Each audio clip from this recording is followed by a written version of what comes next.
Welcome back to another Kind of Funny Reactions, this time to the Amazon original series Invincible, episode 7. As always, I'm Tim Gettys, joined by the Nitro Rifle, Andy Cortez. Oh boy. The new face of video games, Blessing Adeoye Jr. I was right on 2 accounts. First of all, Amber deserves better, and she knows it. Shout out to her. She knows she deserves better. And then number 2, I was pretty much there in terms of robot, which I am shocked. If I remember correctly, you were like, I don't think this is going to be the case, but here's what it is. And we were like, whoa, we got it. The big dog, Kevin Coelho. Man, they've made Amber into a character that I just cannot get behind. She knew the whole What? time. Sucks. She Come fucking on. sucks, bro. She fucking She sucks. fucking Get out of sucks, here. dude. Get out of She here. fucking sucks, dude. The Get outta producer here. / seducer, Nick Scarpino. What's going on, guys? I just wanted to tell you guys ahead of time, I'm going to be taking over the world tonight. So if you guys want to get your affairs in order, I'm killing most of you. But Andy and Holy Blessing shit. You only call me. I'll and join Blessing, you. man. and Tim and Kevin, That's we're all the, cool. that's the thing that gets me. It's like if Omni-Man walked into the room and was like, "Hey, I'm gonna kill all of you, but if I'm one of like, you guys fuck. or if you guys want to join me, I'll give you the chance." I think that could have worked out better for the Guardians. You know, like he didn't have to like start off cold and just murder everybody. Yeah. He's got there's no room for them. All right, there's no room for them. And that Well, voice, not only that, of but they're a course, threat. is Mr. New Background, Greg Miller. Hello, Timothy. How are you? How are you? First time filming from the new spot. I know, right? Yeah, it was touch and go there for the last second. I couldn't get a monitor to get the thing, and then Kevin told me exactly that I was plugged into the wrong hole, and that was the problem, as it often is. Nick often Scarpino, is. kindoffunny.com. What do you have to say? Is it nice to not have blinding light in front of you? Like you can actually control the light that's going on your face. Yeah, right the fact that I can have balanced light throughout now, I'm pretty stoked about. That it won't be constantly at the risk of, or I'm sorry, at the mercy of the sun. But yeah. But yeah, if you I moved everybody. Don't worry, this won't be like this forever. It'll look sexy probably by Monday, hopefully, in some way, and then it'll continue to evolve. Well, you'll have to stay here and find out if it does, because this is Kind of Funny Reactions. Every week we react to the latest TV and movie releases, give our thoughts, give our reviews, our reactions. That's what it is. You can watch it on youtube.com/kindoffunny, roosterteeth.com, or you can search your favorite podcast service for Kind of Funny Reactions. It now has its own podcast feed. Please go subscribe.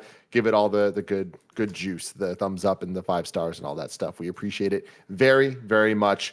Greg Miller, I want to start with you. Haven't done content with you for a couple days. It feels missed really you. weird. Invincible, episode 7. What'd you think? I think this is the best episode yet, and it was for sure the one that deviated the most from the book. Where it was that amount of I lost count of the amount of times I turned to Jen. I'm like, oh, this is different than how it was in the book, and the amount of times I was like, oh shit, oh fuck, this is awesome. I think Kevin's a crazy person. I think Amber in the book is completely forgetable. She's just some random ass white girl that doesn't matter. And so like, yeah, here she is. She actually has character. She actually has. When fucking Mark reveals it. When I don't know, she isn't. When he reveals it, she's like, I figured out a month ago. I was like, that's fucking cool. That's awesome. Yeah, and then she was like, "Oh, you've been saving people, and like, why don't you trust me with your biggest fucking secret?" He's saving lives. She's all There are in on the billions of relationship, superheroes unlike in the him, world. Kevin. She's all in.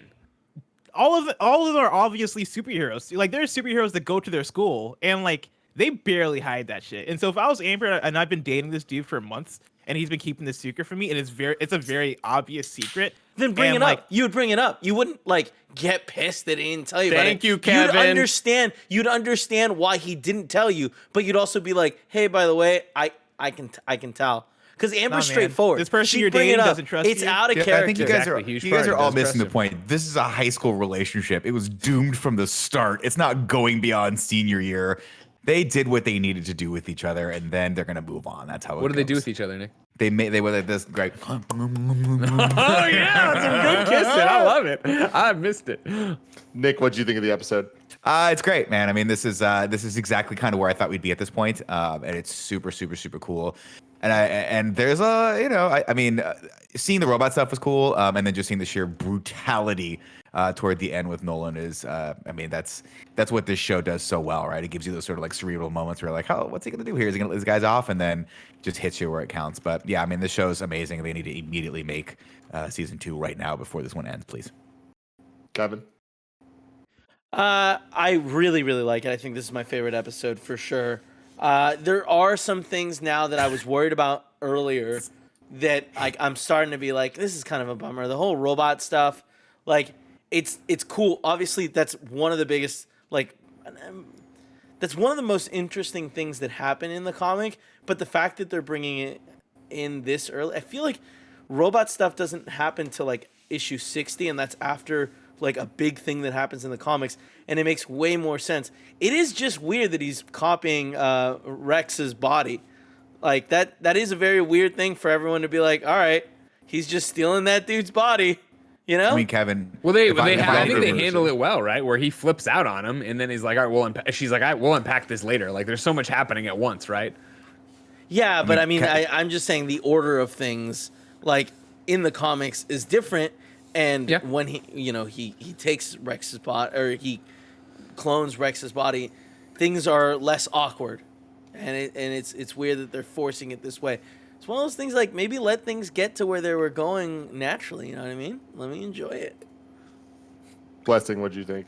That shit was fire. This is easily my favorite episode so far. Like I can't believe that by episode 7 they have an episode to where I am enthralled throughout. And when you get to that, halfway point through the episode where you have Omni-Man come home and have that moment where he realizes what's going on, and then on it becomes this cat and mouse thing of, hey, where's my son? And Cecil and them being like, we gotta stop him from getting to his son. That whole sequence was fucking dope as fuck, and I'm blown away by how engaging it was, how entertaining it was, how intense it was, how good the violence and animation and action was. There was like a tweet I saw sometime last week where somebody was like, yeah, this Invincible animation, like if you look closely, they're not really doing much when you look at the flight animation of Invincible. This is just a still frame and they're just carrying him through the sky. But I'm like, dude, look at the actual action that they're putting effort into. They're fucking killing it with this shit. The fight with him and Immortal, super sick. The fight with him and the gigantic creature that Cecil brought out, super sick. The whole episode was dope as fuck. Andy? Yeah, this is the best episode for sure. And next week's the final one, right? I always forget how many episodes there are. Yeah, I mean it's hitting on all the stuff, and you're getting answers for things you weren't really expecting to get answers for quite yet.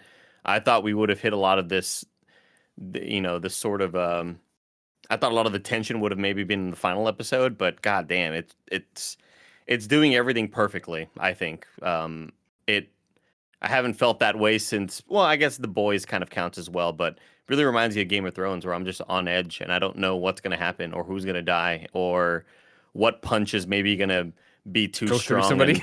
Yeah. Through your chest. God damn. I mean, they're just it really does remind me of watching of when Watchmen came out, and little threads would be thrown out, little Easter eggs here and there, little snacks for us as the viewer, right? And you watch them, you absorb the info, and you kind of just forget about it. And then when all that stuff just keeps getting brought back, and you realize that all of those little moments they served a purpose, and they're going to serve a purpose in the future. It's such a really, really good story. And I can't wait for the final episode. So damn good. Yeah, I agree with you guys. I love this one a lot. And honestly, I'm shocked that this wasn't, in some ways, the season finale. It just kind of had that feel to it where it felt more than the other episodes. And obviously, everything's been kind of leading to it. But this is something that we don't see with this type of show normally. And like it is reserved more for like a Game of Thrones type thing, that the second to last episode is equally or sometimes more exciting and important than the finale itself. And I like that we were able to live and breathe with these characters as long as we have. And to Blessing's point about the action scenes and like just the animation in general, like this is now 2 episodes in a row that I'm not distracted by when things are bad. I am instead wowed when things are good. Mm-hmm. And that's just a testament to the quality of the show as a whole. And I just think that they're doing such a great job with all the A plot, B plot, C, D, all the way down to wherever the plots end. Like I'm invested in all of them. There's never a time that I'm like, I hate this. There's sometimes I'm like, oh man, I want to get back to the other thing, but that's good. That reminds me of all my favorite shows I've ever seen. I disagree with Kev in the sense of it differing from the comics doesn't bother me at all. But I agree with him in the sense that the robot stuff, the way they're portraying it in this, seems a little bit outlandish and confusing. And I think that they'll answer questions as we go on. But the way that they're kind of doing it here, like there's more times with that storyline than any of the other storylines in the show where I'm like, okay, but how? you know? And I think that that's just the show's so ambitious, and it's really trying to do a lot at once, that because of that, I'm like, okay, I'm going to be a little forgiving, because every time they've proven to me that when there's a question that I'm asking, they're going to answer it soon. So, we have another episode this season, and I'm totally giving it to them and expecting it to connect really nice. Greg, I saw you had your hand raised. Yeah, I was going to ask a little bit about your question there of what you mean by how. Like, what do you mean, the science of it or the how he's acting? I mean, literally just something as simple as, like, why is he a blob person? Oh, Okay. Yeah, Like, it's just I had that to thing where rewind it's just it.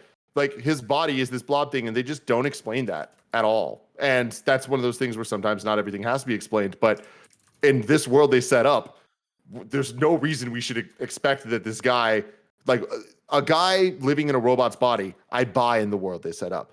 This guy being a human that looks like that is a little bigger. Just like of a how he leap, got I think. the money or the tech or whatever. I mean, Just- just super just genius, whatever. though, right? That's the whole point of Robot's character, is that Yeah. he outthinks people, even just in that exchange between him and the clones, where he's like, I figured you guys would do this. In fact, I'd actually be a little disappointed if you didn't try to like sabotage this body and take it over. And then, of course, knows that they're not going to come peacefully. I think that just kind of speaks to that. But the one thing he's missing is like his ability to actually have those physical touches things. I don't need the answer to why he's like that. I think what his motives are and how we're going to proceed going forward is much more interesting. Yeah, to me, I think it's on the same level of, oh, I fought this alien already, didn't you? Didn't I? Yeah, you did. You sure did. It was and the newscasters are talking about it. It just seems like the world is developed enough to where I'm not necessarily wondering why that character looks that way. I'm wondering, however, why Zachary Quinto didn't say the voice,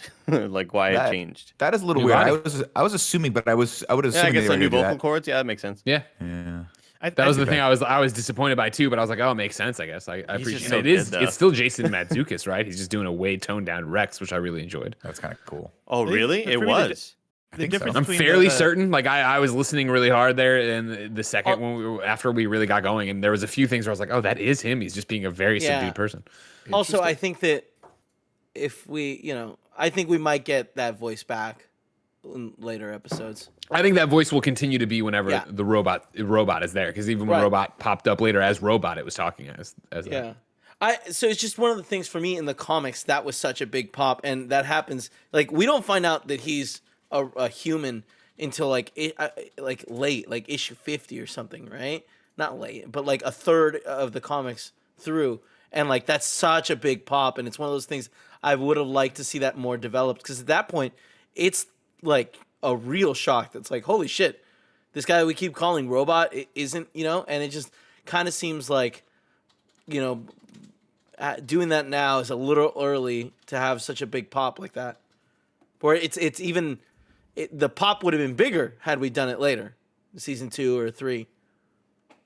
Bless. Go ahead. Yeah, for me, as somebody who's not read the comics and saw this coming, but also didn't see this coming, right? Didn't know what was going to happen. I also felt like it was a bit weird in the way that was handled. Where I'm kind of with you, Tim. That by the time we got there and by the time it was revealed, I was kind of like, did I miss something? Like, what? Who is this guy? Like, this is Robot, and it felt like it should have been a bigger and more prolonged reveal than it was. When we got there, I was like, okay, cool. I saw that this was I saw the pieces that they were setting up, but the delivery wasn't all the way there. Where I wish that it feels to me like they're trying to wrap certain things up, or at least give us certain closure on certain storylines by the end of season 1. Where I think this one should have been one where maybe they held it off until maybe end of season 2, where they had it be more quick and clear, because you have that thing where like they reveal him, he walks down, they do the whole clone thing, transplant, and this episode felt like it was trying to handle that while also doing the whole other big build with Omni-Man and all that stuff at the same time. But that didn't really leave as much room for the robot stuff to breathe, I think. Yeah, I mean, Blessing, I think you hit the nail on the head exactly for me. It's almost as if they didn't have enough confidence with the A plot, that they had to move this story to be a B plot like earlier than I think that they should have. Because like I feel like what's going on with Omni-Man, and like even when Mark is talking to Eve and we got that the chase scene of them trying to get to Mark first, It's like that could have been its own thing. We didn't have to cut away to that. I don't know. I mean, Well, I we kind did of feel cut like to the go for it. I was just gonna say, it's hard for me to gauge because I saw this coming, obviously, and it's interesting to see how they set it up and where they were going to place it. But for me, I mean, you have to remember we're watching a television show now, and attention spans aren't exactly the same as when you're sitting there reading. So I feel like putting all the good stuff up front. And trust me, I mean, for those of us that have read this, there's plenty more to draw from. So I'm not disappointed that they put it here. I thought it was fulfilling, but obviously, like I had the build up, like Kevin's talking about, reading it in the books, so that wasn't a surprise for me. But I do think Zachary Quinto did a great job as a voice, and it didn't even occur to me that he wasn't going to come back. That's kind of sad. I gotta assume I that think he will come back. I gotta assume that moving all this up is because they might be fundamentally changing some stuff, and it could be possible that this whole robot storyline is going to be really necessary to deal with Nolan in the future, or Nolan in the next episode, even. I agree with you though, Tim, that like I could totally see the Breaking Bad, Game of Thrones style season finale of like, Mark, I need to tell you something, and boom, like the season just ends. I could totally see that happening, because that felt like a very fitting ending for a season. But I can't. My dad loves The Boys. My dad loves Game of Thrones. My dad loves Falcon Winter Soldier. And it's like, I know it's a cartoon, but I really am. With this episode, it's like, I think I need to tell him to watch this show. And it's going to be weird for him. And he might be like, it's a cartoon. What do you mean? Like, no, you have, like, it is going to draw you in. You're going to be stuck to it. You will be on the edge of your seat, just fucking terrified. And it really does remind me of the better parts of all those other series that we just previously mentioned. When Adam Eve is getting there, hey, put Mark on the phone. I really need to talk to him. Why? What's going on? You need to get back over here now, Eve. Why? What the fuck is going on? And then Mark having this sort of, wait, immortal? Why are you? What's going? Like all of these sort of feelings and relationships all clashing is just making for like perfect fucking television. It's so OP. Like it's so powerful and great. It's bullshit. It shouldn't exist, everybody. This episode of the Kind of Funny podcast is brought to you by HBO Max. Can you believe it's been 10 whole years since we first stepped into Westeros? Yeah, that's right. Game of Thrones is 10 years old. But even more bonkers, it's been 26 years since Sub-Zero, Scorpion, and Raiden threw down and competed to save the world. Yeah, Mortal Kombat is old enough to rent a car. Why am I talking about both? Well, if you love Game of Thrones and action fantasy adventure, you're going to want to see Mortal Kombat in theaters on streaming screen right now, baby. That's right. April 23rd, Sub-Zero hunts down Cole Young, an MMA fighter. Dude, what would you do if Sub-Zero was on the hunt for you? I would 100% freeze up. That is true. Actually, no. I would finish him. That's right. Finish him. I love it. Exactly. You see where we're going with this, Kev? Yeah. Of course, right now we are doing Mortal Kombat in review, which gives you yet another reason to go over to HBO Max and check out the new movie. Will there be fatalities? Find out in the explosive new cinematic film Mortal Kombat, inspired by the blockbuster video game franchise, in theaters and on HBO Max for a limited time. Sign up for HBO Max at hbom.ax/KFMB. Or click the link in the description below and be sure to watch Mortal Kombat. Yeah, Dude, and with that moment of all the things coming together, it's like from a character point, like you're so right, but even just from like a pacing point, like it reminds me of what we always talk about, like the end of Return of the Jedi, the end of Back to the Future, where all the things, the planes of action are all working together and like equally exciting, where it's like it feels like there's the clock is like running out and it's like they need to do this, and there's all the different teams of Cecil teleporting around with Omni-Man fighting with the big thing, Mark and Eve like not really understanding what's going on, Debbie calling her. It's like all that stuff was so like it felt like there was movement the entire time. The momentum of this episode was incredible to me, and I was like totally just like in for the ride. And I love that they addressed the stuff. Yeah, they ended the episode with him being like, I need to tell you something, but the entire episode kind of dealt with telling the audience like, yo, the characters are dealing with this now, and it's just like we're going to get the answers of why Omni-Man did what he did. And I just think it was a great call to address that on the earlier side, instead of kind of just being like, what'd you do or why'd you do, and then answering it immediately. Instead, you had the characters kind of deal with the realization that Mark's dad is bad. Right. Which Yeah, no, again is like such a great change for us who've read it. That's not how it worked, right? In the comics. The comics were that it was out of the blue. What the fuck? Oh my God, the world's changed. So obviously, even just having, Cecil be so in on it and be on top of monitoring him and having the fucking, the nuke or whatever that they set off there, even though they evacuated, like that was so fucking great. That conversation between Nolan and William, and that's on top of him being like, how did I not see that? That your dad was Omni-Man, right? But when he's just talking in the car and then he smashes the top of it and takes off. That was terrifying. That was all exactly. And it was fucking cool. And like, I loved all of those changes. And, Cecil having the conversation with him, getting him to warp around, and then releasing the beast that they've taken out the pain center and all this shit. Like, it was cool to see how they would sit there and try to take down Omni-Man, knowing everything they know, and on top of that, take the Guardians of the Globe, right, and put them into their little castle and be like, all right, stay here until I tell you, and like ignore what you're seeing. And like, I thought that was awesome, and I thought it was a great way to up the ante of the robot thing we're talking about, where it was that they pushed it forward earlier in the story, but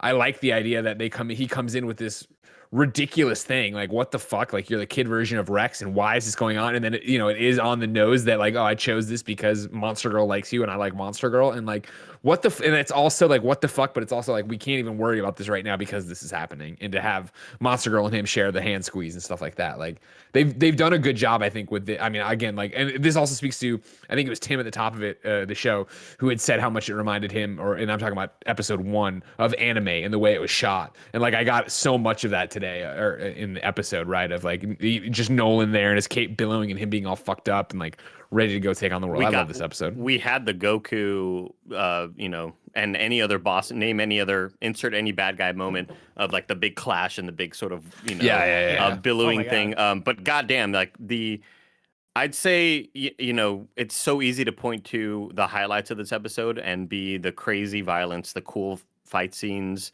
the sort of upping the ante, right? But I think, that's the sequence and conversation with Omni-Man and Cecil was just so damn good, so perfectly paced, built the tension perfectly. And then what you just mentioned, Greg, Omni-Man talking to William in the car. And it's the same feeling you get in any movie when a killer is talking to an innocent person and you're like, oh no, please don't say the wrong thing. Like, you don't know what's really happening right now. And for him just to be like, Omni-Man, well, where is Mark? Like, holy shit, you were supposed to be home an hour ago. Like, I can't breathe, dude. It's so fucking good, dude. Yeah, So they did a really good job in this episode of making him super terrifying just throughout the episode, both from the stance of the Cecil pulling out all the stops to try and stop him. And so, like, he does the missile, he does the satellite thing. Omni-Man says fuck it and destroys the satellite. Like, when the satellite's building up and he's like, he wouldn't. She's like, oh, that's fucking cool. What did he say? Yeah, and he's like, $2 billion nosebleed or something? Yeah, exactly. So good.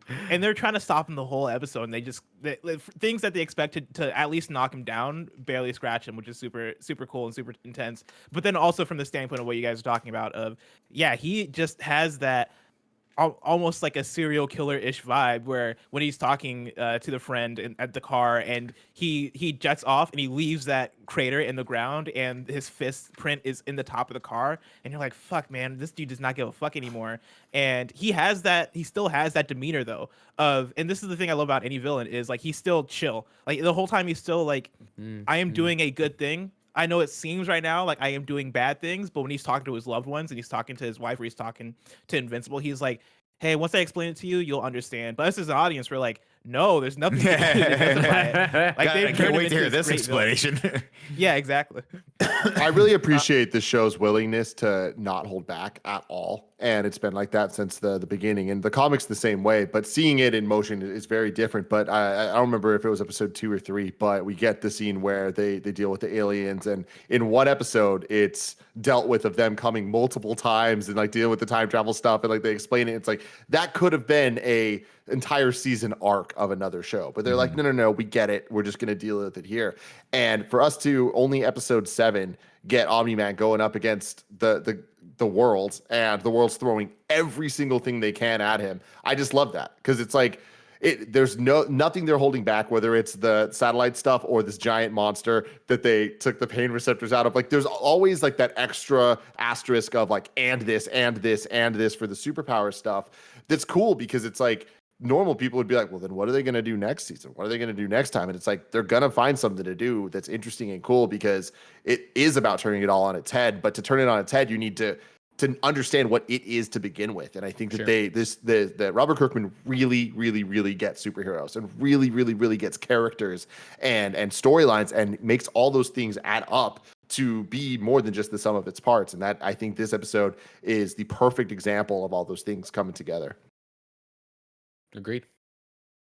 I'm good. Any final thoughts? Can't wait for next week. I know. Okay. Yeah. I want to see how much of next week is going to have dialogue in it. It's going to be interesting. That's a good point. God, and that was the thing too. Like, I thought that was such a great ending, where it was just like, you know, we have to talk, and then just silence. Like, I did that thing where I waited for a second for them to come back, and they didn't do it. I was like, that's fucking good. And I went all the way through to make sure, but I was like, that's great. Yeah, I think me and Bless, who know nothing about this, to have that initial moment with Debbie where he's talking to her and saying like, you have to understand I did this for a reason.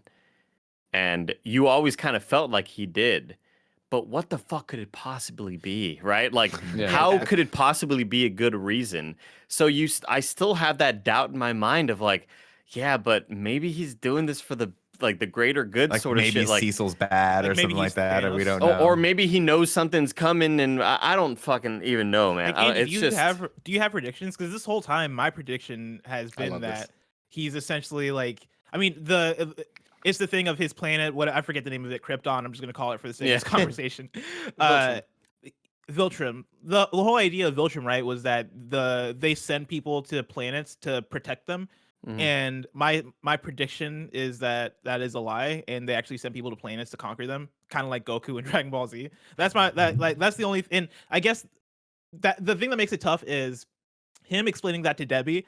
In no world does Debbie go, oh yeah, no, that makes sense. I get what you're talking about. And so, like, you have a point. You got a point. And so part of me is like, maybe that's not the thing if he feels like he's justified in what he's doing. But I can see the situation where in his head, him explaining that to his son will make some sort of sense because his son is part Viltrumite, which means that he has that blood in him. He will rule this world with his father if this is the case. That's all I got currently. My prediction is like, you know, when a company has to spend all the leftover money they've got so that the next year they get the same amount of money, you know what I mean? So they're like, oh, you had extra money, we're not going to give you a big budget next year. Well, wrong, Greg, because right now Mark is like, or not Mark, I always forget his real Nolan. Nolan's like, so what happens? What you all don't know is like they send a lot of bad guys over here. But if I kill off all the heroes, they're like, oh, we only send like 3 bad guys this time. There's only one hero now. You know what I mean? So that's my prediction. It's a terrible prediction. I like that. We'll have to find out next week. Remember, you can get this show ad-free by going to patreon.com/kindafunny. We appreciate it if you do that. But otherwise, youtube.com/kindafunny and podcast services. Search for Kinda Funny Reactions. It is its own feed. We appreciate you. We love you. Goodbye.